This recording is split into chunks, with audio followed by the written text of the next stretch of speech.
Hello everyone, যে কাশ্মীর দেখার জন্য আমরা এতদিন অপেক্ষা করছিলাম, ফাইনালি সেই সিচুয়েশন কাশ্মীরের আজকের থেকে দেখা যাচ্ছে। দেখুন, এতদিন তো সোনমার্গ, গুলমার্গ, দুধপাত্রি এইসব জায়গায় বরফ পড়েছে, কিন্তু যতদিন না পর্যন্ত গ্রামে বরফ পড়ে ততদিন কিন্তু সেই মজা পাওয়া যায় না।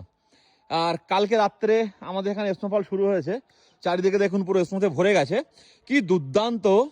দেখুন উপরে এসছি আমি একটু, নিচের গ্রামগুলো দেখুন সাদায় সাদা হয়ে গেছে দুধের মতো। আর এই কাশ্মীর দেখতেই সব থেকে ভালো লাগে। কাশ্মীরের গ্রামের মধ্যে এরকম ঘরবাড়িগুলো সব বরফে ঢেকে আছে, চারিদিকে সাদায় সাদা, যেন সুইজারল্যান্ডের মতো লাগে। দেখুন কত সুন্দর লাগছে, গাছগুলো একদম মানে কি বলবো, বরফে ঢেকে আছে। একটা অন্যরকম সৌন্দর্য, সত্যি অন্যরকম সৌন্দর্য।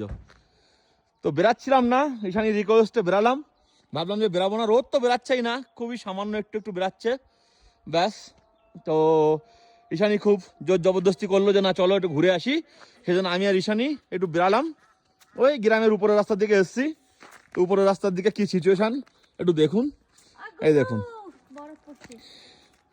ঈশানি তো খুব আনন্দ পাচ্ছে। কেমন লাগছে এই জিনিসটা দেখার জন্য? সোনমার্গ, গুলমার্গ গিয়ে তো আমরা অনেক বরফ দেখেছি বা সবাই দেখে, কিন্তু এই যে ভিলেজের এরকম অবস্থা থাকবে, পুরো সাদায় সাদা থাকবে, এটা দেখার কিন্তু একটা অন্যরকম সৌভাগ্য।